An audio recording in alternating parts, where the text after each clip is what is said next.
glad to have you with us in this conference. We are excited about the topic, nonviolent communication and mental health.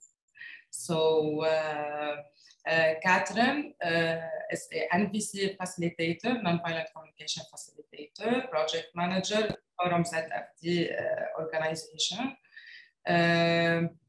So we are ready if you are. Yeah, I'm really excited to be here. I'm a bit nervous, actually. I don't often speak to psychologists about NVC, even though I have to say, in a way, when I looked at the title, I was laughing because obviously it's contributing to mental health, because the founder of the whole thing was a clinical psychologist who developed NVC from his experience with his clients or patients. I don't know how you call them. So it's a very practical concept, and it's not like something academic that you can study at university. So maybe just to put that up front, but I'll try to give you some background. My own background is I have a business background. I worked in international development. Now I work on conflict transformation, and I'm a coach. And I wanted to give you an overview of the session. Could you share the screen for us, Hiba? I can give you an access to share your own screen, your own PowerPoint. You can share it now.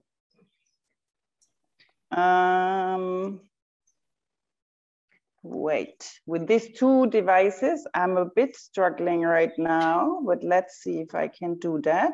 So what we are going to do is we are going to speak about what is NVC, and then we look at why it is important in our society. So this is not super professional right now, I know, but I hope it is somewhat visible. Okay. Sorry for that. No, I don't know what happened today. You can see clearly everything is perfect, but I want to say something. راح نكون عم نبعث لكم المحتوى كله على الجروبات، عطتنا اياه كاترين. هلا شوي ببعث لكم اياه يكون معكم. اوكي. اوكي كاترين, sorry for that. You can Thank you. Yeah, and whenever you have questions, maybe just put it into the chat, and then Hiba can respond to it. I won't be able to look at the chat, but of course, don't worry. Yeah. So we are going to talk about what is NVC, why it's important in our society, and then a little bit about how it is put into practice. And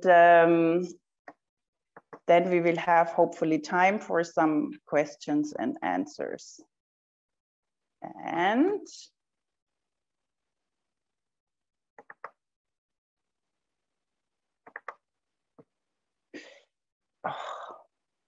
Hiba. Yes.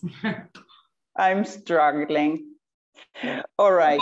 What do you want from me to help you? No, now it's okay. I think I found the way. Okay. So what is NVC? It is an attitude, and some say really actually also a spiritual practice and a set of skills, which is the practical part of it, that increases the understanding and empathy of oneself and between people through an inquiry into feelings and needs. So at the core of the whole thing is really deep listening, and deep listening in a way of like not advising, not analyzing, not making suggestions, etc. I'm gonna show you an example in a minute. And at the core of it is also the notion of the universality of needs, so that we all humans, in every culture, anywhere in the world, we have the same needs. And I'll show you what we consider as needs in this whole concept. And also, so to put the whole thing into a structure that you might be familiar of, the whole thing is based on the human-centered or client-centered approach of Carl Rogers, who was the teacher of Marshall Rosenberg, the founder of NVC. Here you can see the needs. I wanted to show you this, not so you go through all of them, but just to show you that when we talk about needs in NVC, it is really about something very fundamental. So we do not consider a need what we usually colloquially call one, which is like we need a car, we need to go out, we need a drink, we need a holiday in Greece, or I need you to do something. But when we talk about needs, it's really something like belonging, intima, I think, or empathy or hope. So something that everyone everywhere can relate to. And the benefit of this is when we look at those needs, then we can find a lot of strategies to fulfill those needs. Like if I realize, oh, I need connection, I might look for a car to visit a friend. But maybe I also realize, wow, if I don't have a car, I can find another strategy, which is I'm gonna talk to my neighbors. So really going on this deeper level gives us, as I feel, a lot of flexibility in how to fulfill them. So to make this a bit practical and to show you what I mean with deep listening is, I wanted to ask you to remember a person who repeated the same story again and again. Like you heard it, so the person said this, the other person said this, then this one did this, and another person did that one. So you heard it, you understood it, but the person with you is telling it again and again. Or a person is so stuck in like pain or fear or anger or in a conflict that they don't see like this far, right? They're completely stuck.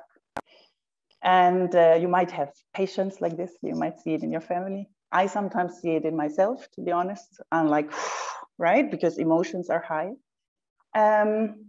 But what happens when then someone listens to me, or when I do it with others, when I really, really, really listen,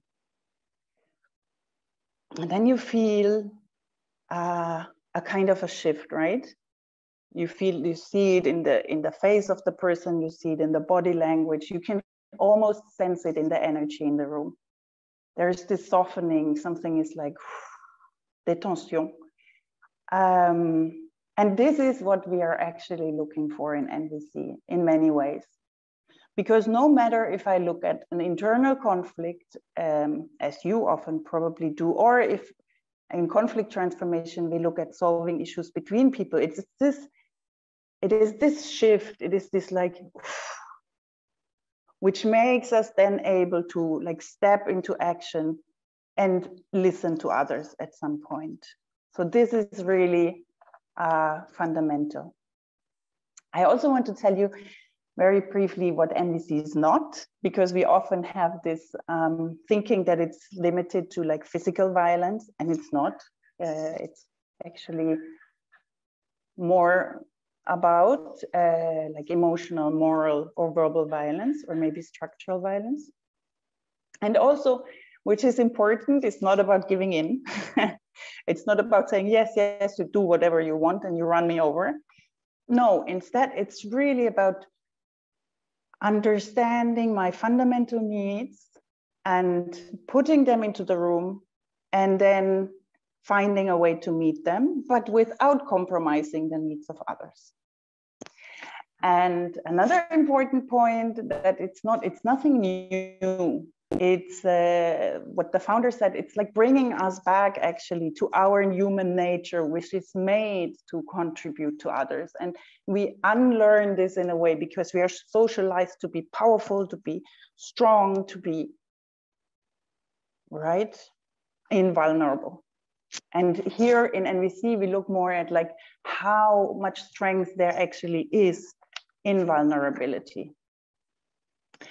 So this one is one of the basic steps that we use in NVC. There's much more to it, but I would like to use this and make it very practical with an example.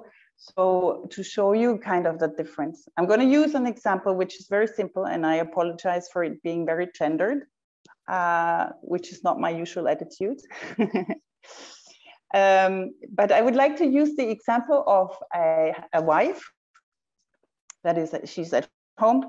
Husband said he would be home at 6. It's 9. He's not home. The kids are going all over the place. It's crazy. She's cooking. She's taking care of her mom and his mom probably too. And she's like out of her mind, right? So she interprets it.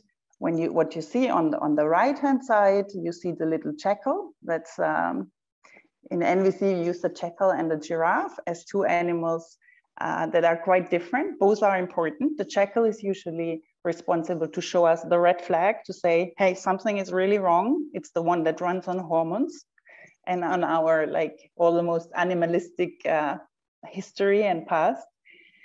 So the jackal is the one that shows us the flag. And the idea is that at some point we can then settle into, oh, okay, this is what's happening. May I want to try to go and try the giraffe way.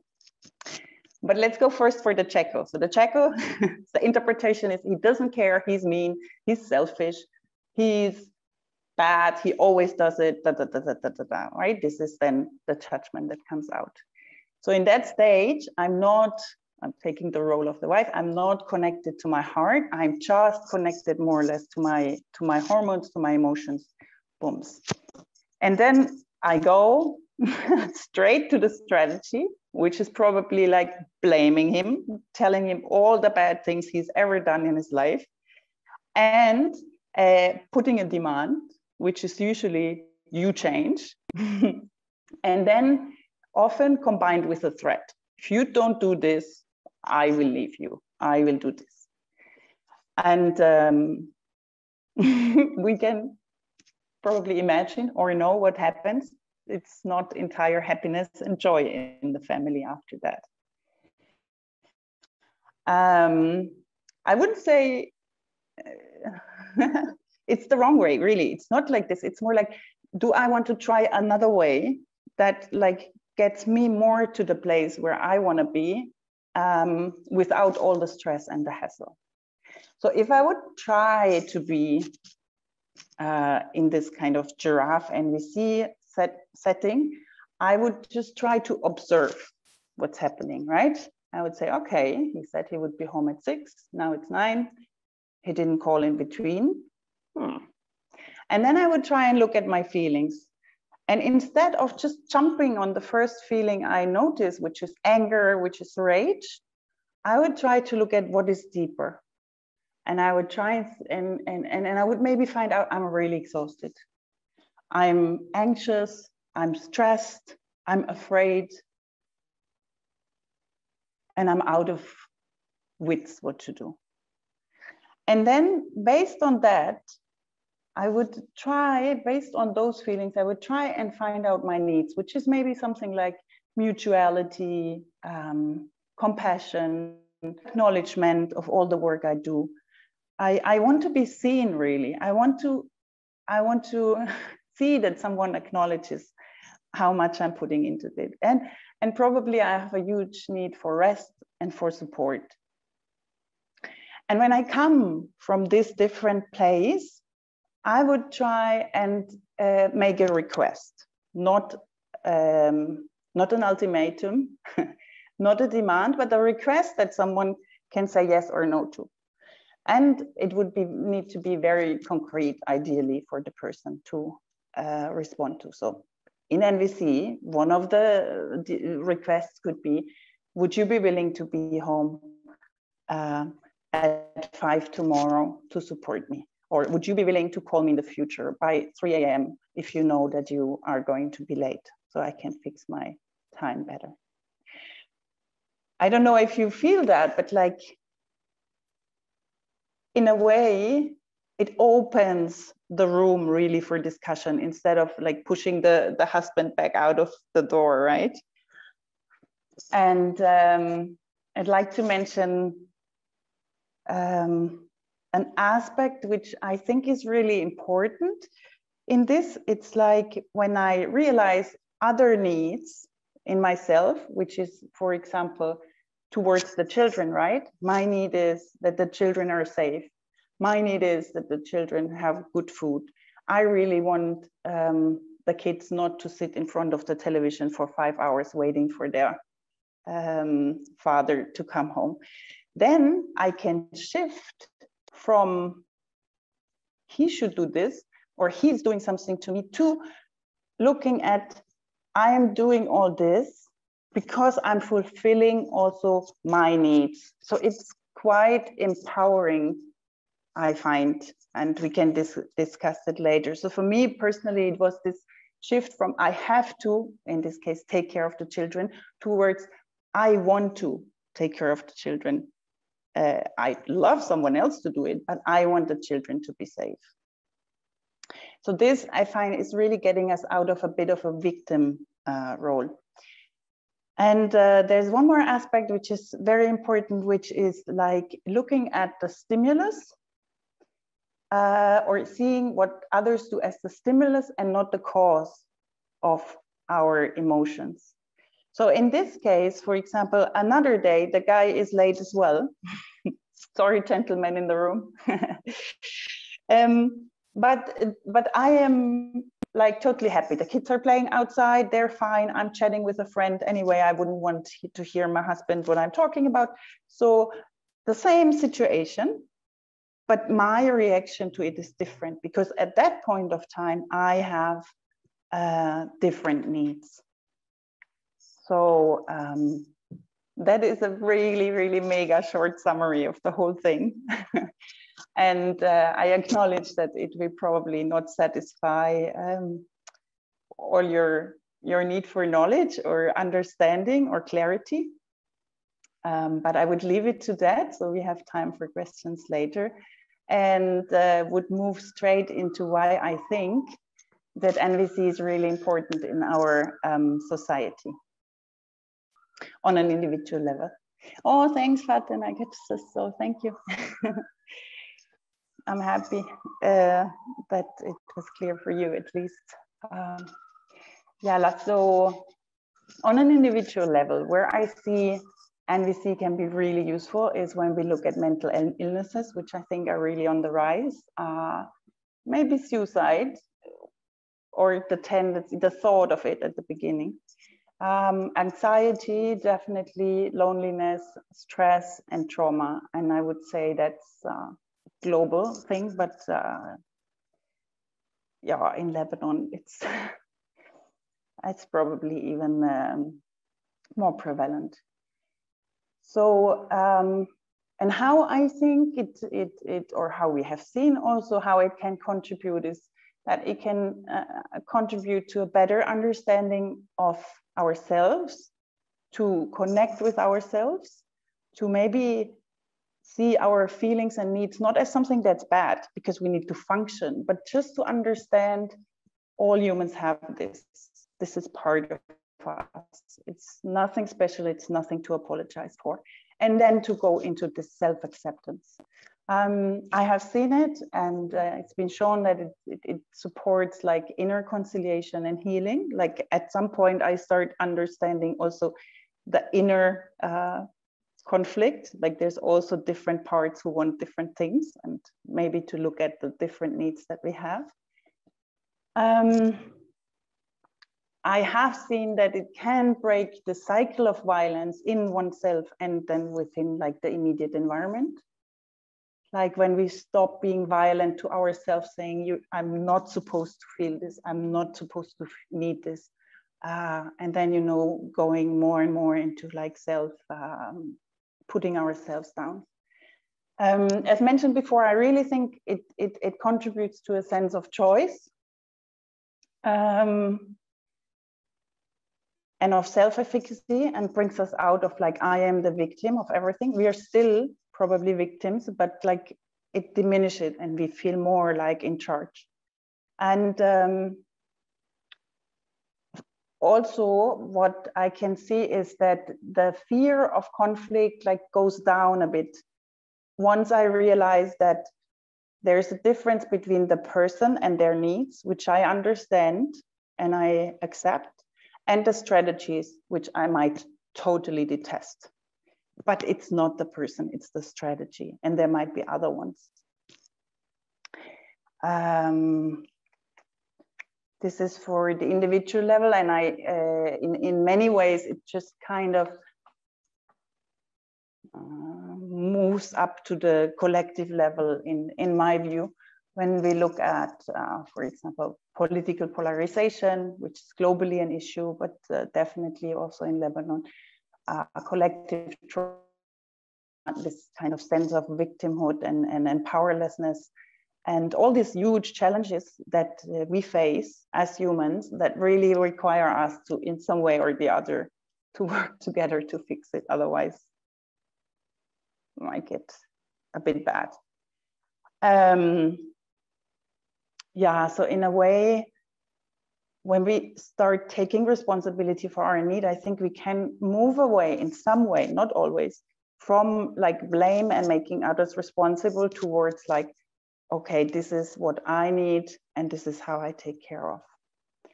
And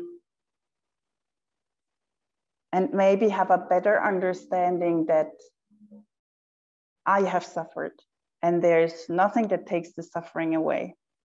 But also that others have suffered, and not to like make one less important than the other thing. Yeah, and maybe this, I don't know if this is too controversial, but in a way, maybe we can even realize at some point that a political party is somehow a strategy.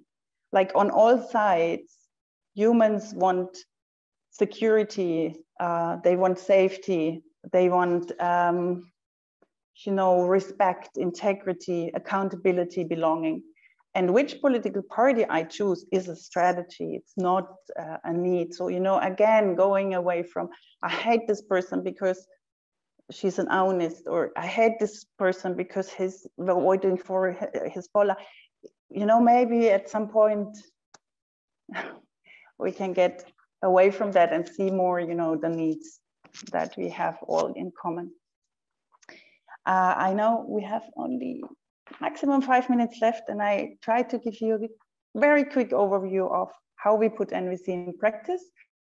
So it's used a lot in psychotherapy and in coaching, and linked to that in self-development and self-awareness and all this kind of make myself better thing.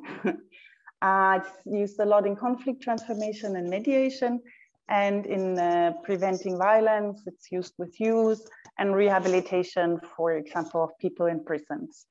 And in organizations, it's often used for communication and team building. So you can see these, the sectors where it's mostly used, and on the bottom, just to make it clear, it can be used from the level of I do it with myself, towards like me and my family, me and my colleagues, me and my friends, towards like cities or bigger groups, or like even on a, when we have national dialogues, like at least the sense of it can be put into this. And for those from Lebanon, and I hope it's also going to be interesting for those joining from other places, it's been used in psychotherapy with the clients or the patients themselves. In NVC, we wouldn't really speak about patients because that would kind of label them. So we try to be away from labeling, and yeah, but that's a side note. And also with the families of the clients, so they get a better understanding of what's the need and what's happening. It's used in schools. Teachers are trained, children are trained and use it. There is an initiative in the Ministry of Education to put non-violence in the curricula. There are universities like USJ that uses this in mediation and in inter-religious dialogue, and ONUR uses it for conflict transformation. In businesses, it's used more like a bit covered. I'm seeing a comment, but I'm gonna respond to it later. In business, it's more used like within the framework of communication or team building. So it's not so much like yet put as nonviolent communication, but it's in there. And there are municipalities where the staff is trained to use it for consultations with the communities, because often they are afraid, no, because the communities are always like opposing. So sometimes the municipalities would be afraid to even have those consultations. So there it's also used. And then a lot in NGOs for conflict transformation, communication, self-care, empowerment of marginalized groups. And I myself and a group of people, we have used it a lot during the Thaura and after the blast, really to just offer sessions to listen to people and give them a space where they can, you know, be heard. And by being heard and then hearing others, we realize, oof, like we are all suffering in a way. Yeah, so I'm excited to be here because for me, it was really something that I didn't expect to work that well and to be such a big part of my life. But having seen the responses to this, I've like really have a lot of confidence. And I enjoyed a lot seeing, you know, how people can kind of put the walls down and open up. And I see a bit of a trend also in people asking for this. So yeah, I'm excited to hear what you say. And I would like to point out there's this beautiful, beautiful person, Baraa. I don't know if she's in the room. Who is she? Maybe she is. She told me she would try her best, yes. Yeah, raise your hand, Baraa, if you're here. Otherwise, I mean, if you want to speak to anyone who's really into both NVC and trained psychologists, she would be the person to talk to. Yes, we are planning to continue our, when we started the training before with Baraa and yourself. So we will continue later. We talk about this. Super. Yes, yes. Okay, thank you, Katrin. That was great presentation. This topic is very needed in our society because, you know, we talked before when I was talking to you about joining us in the conference. So there were a question about the NVC and how it will be related to mental health. And we think that it's very important now to train about NVC, to know more about NVC, because the aggressivity now is the level of aggressivity is very high. We need to learn how to treat each other.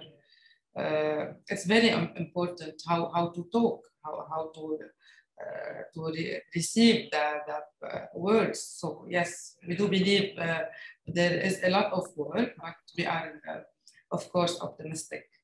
Okay. Yeah, and I guess the level of aggressivity is, you know, what we see, but again, what is under this, right? What is underneath the aggression? It is so much pain. I mean, it's incredible and ongoing pain. And I'm not saying I want to justify this aggression and violence, but when we see what's underneath, it's like maybe we take different steps towards it. Okay, I will be reading for you some questions. Okay, so I will start with Nancy. Nancy, she's asking, what do you think about evoking controversial issues in schools? Can we consider this as a first step toward NVC? I didn't understand completely. So working on controversial issues in schools through NVC, if that is an opportunity. Yes. She's considering if we evoke controversial issues in schools, like, I don't know, sexual issues or religious issues, or I don't know. Can we consider this as a first step toward NVC? Yes. Yeah. Nice idea. Yeah. Yes, definitely. I think it's a way so we can hear each other. Yes. Yeah. Okay. We don't dare to do that in Lebanon. Yeah, of course, because we don't dare to go into the conflict, right? We are always afraid, and especially in Lebanon, if we touch the conflict, it might like explode into another civil war, right? There's a lot of fear also to go into conflict. So yeah, it's true. Now I understand why you didn't understand that question in the first place, because it's here in Lebanon and in Arabic society most of the time that we don't dare to speak everything. Yes. Okay, I will read also. Rana, do you think media play a negative impact in deepening hate speech and aggressive action instead of the enhancement of peace culture and more neutral communication within the community? Yeah, certainly. Certainly. Yeah. But also, I guess media delivers what we want, right? And if we give attention and our like energy and space always to the negative and to the violence, of course, this is what they're going to show us. But like on my Facebook feed, for example, there's millions of examples of environmental initiatives because that's what I give my attention to. And then the algorithm feeds me this. So in a way, I guess, yes, it is the media, but it's also what works with humans for some reason. So yeah, I guess it's for all of us to change that. True. Okay, Sarah was asking, how can we be aware of our communication pattern in order to work on it? What can we practice in order to notice our own communication weak points? To be honest, for me, sometimes I would say breathe, right? When I feel now the anger is coming, I'm going to explode. Ideally, I would like to breathe and then connect to myself. To be honest, it doesn't always work. So it's often in hindsight, you know, there's a situation and I realize, boy, I feel really bad of what I said. And then, you know, I do it afterwards. And this way I'm training myself to get closer to the point itself. But like to have a start that is like humanly doable. Sometimes it's more like, okay, this is what happened yesterday. I'm still thinking about it. Let me look at what were my feelings, my needs, and what kind of request can I do now? So I think that's more realistic. But breathing is also good. Okay. Also, Rana asked, can you share with us an outline of holistic approach to applying NVC in the community and schools? Is there an outline or something? Not that I would have right now, but what I sent to you, Hiba, is a collection of resources, and you're very invited to share it. Of course.